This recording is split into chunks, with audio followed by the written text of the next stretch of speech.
Hi guys, right, so this is question 3. Um, so again, as usual, please you can watch the class videos again. I will go through this briefly. Really, what we're talking about here in question 3, which is why I think it's good to just kind of look at the videos, is that whenever we look at this, like question 2, what we were just talking about, when we plot graphs, I'm just going to use this space over here. This was a cost graph, and so first of all, a lot of this is to do with we're really dealing with semi-variable costs here. Costs that are made up of fixed elements and variable elements. So ultimately, you see, we have all these plots, and we're looking for some kind of correlation. If you remember from the video, I argued that this is what's referred to as positive correlation, that there is relationship between, for example, now this is the driver, the units cause, if you like, the output, the costs. So when the independent variable is typically on the we plot the independent variable, what's actually causing the thing, on the x-axis, and the dependent variable, what's the result is always on the, or the consequence is always on the y-axis. So the argument generally is, does x cause y? Is our eventual place of arrival. We're trying to understand, which is, I guess, the term correlation. First we look for correlation. Is there correlation? And if there is correlation, then we ask the question, to what extent does X cause Y? Or to what extent is there correlation? So really, this question is asking, you don't have to calculate it, but we can find the extent to which there is correlation. And perfect correlation is 1. You remember we talked about that. So positive correlation, it's 1. Um, perfect negative correlation, if it was going this way, and the plotting was like this, that the perfect negative correlation will be -1. So it's not about good or bad, it's just the fact is that the closer we are to 1, then the better the correlation is. So that's what's going on here. So we have a 0.85, which is close to 1. So there is good, strong correlation, just good correlation.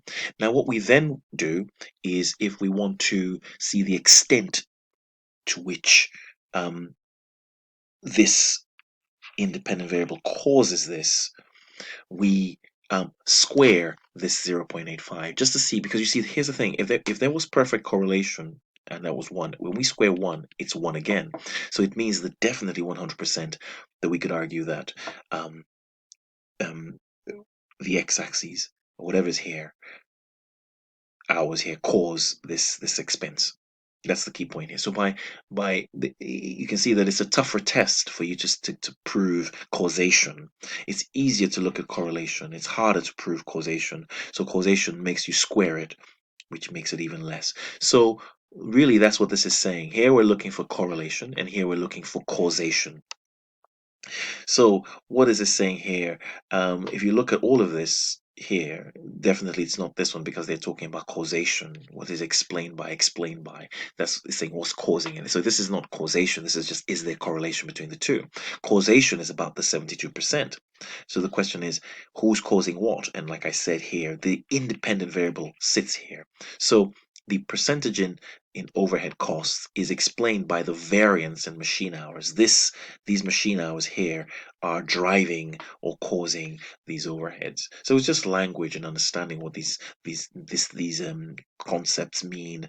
The correlation coefficient looks for relationships, and the coefficient of determination looks for the extent of causation by whatever's here on the x-axis. So the answer here is C. Right. Now, I'm going to put the video up again about learning curves. I did create a video, and I did send it to you all. Um, I think it's important you have to watch that video if you haven't, before you do this question. You just have to kind of watch the video on the theory. But I'll talk about it briefly, again, very briefly, just because I'm trying to keep it within the video time.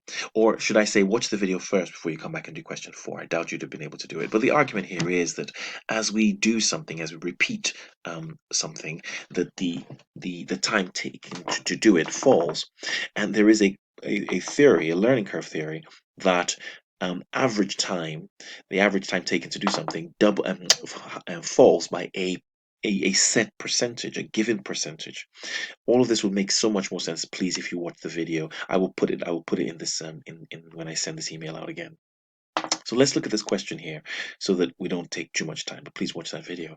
If the, and I'll- if, so here we are, and I remember in the video I explained that what you always want to do is you want to write the units, you want to write the average time, and you want to write the total time. This is really important to always lay it out like this: units, average, total. So for example, it says the first unit takes 18 minutes. So that means the total time for that is 18, of course. And like I said, as this doubles, every time the units double, this average falls by a certain percentage. So for example, if it was 90%, it would fall by 90% times 18, right? But I don't know what it is. I'm just going to call it R. So R percent times 18, if you like, right?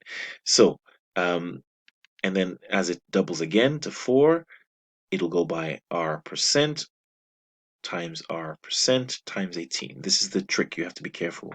And when it doubles again to 8, so we're saying that as we make these things, the average time falls because we're getting faster at making it. It's the average time we're discussing. R, I'm just going to skip all the percentage signs, times R times 18. And as we double again to 16, this becomes R times R times R times R times 18.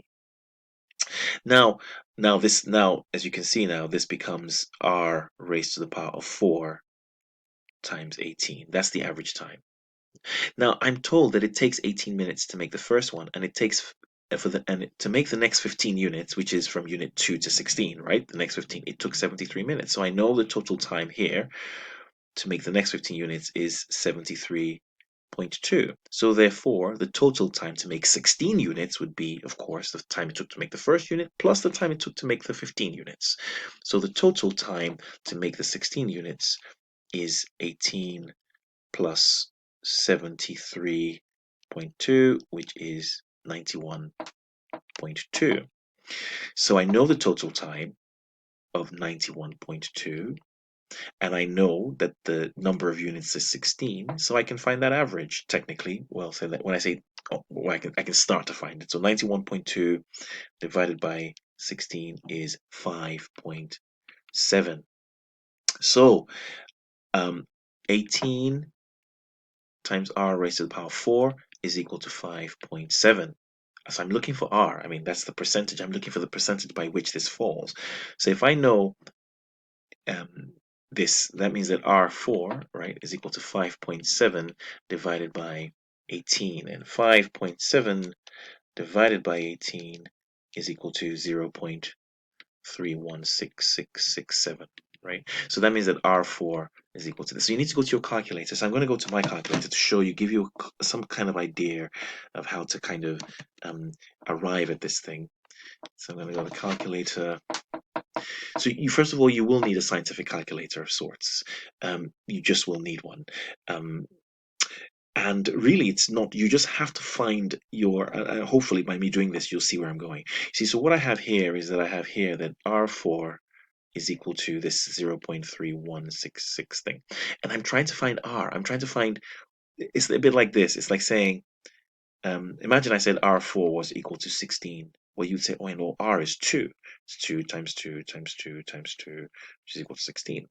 So in a way, I'm looking for R, right? I'm looking for 2 raised to the power 4 is equal to 16. I'm looking for what is this figure? And your calculator can do it by finding the fourth root of 16. So if you find the fourth root, if you say to your calculator, find me the fourth root of 16, you will get 2. So it's a bit you might have to play with to make sure you're happy with, where's that calculator? Sorry, here we are. So what I need to do is I need to go into my calculator. So what I'm looking for the fourth root of 0.3166. So I will, and you can see here, you need to find something that looks like this. I mean, there's a number of ways, to be fair. It's maths to do this, but this is probably the easiest one, I think. This you need to find this kind of button. Okay, great. So what do? I'm going to go 0.31666667, for example. And what do I want? I click on this thing, and then I tell it to take it to the fourth root, and then I press equals, and it comes out with this 0.75, and that's technically 75%, right? 0.75 is 75%.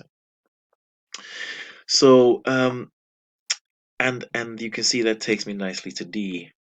So the argument, what you're really trying to do here is to make sure that you um, arrange your work like this, units, average, total, and watch carefully because the total, and you'll need the totals to help you get you the actual average. They might play it out like this, but yes, then that's it, and then you can then work backwards and find R.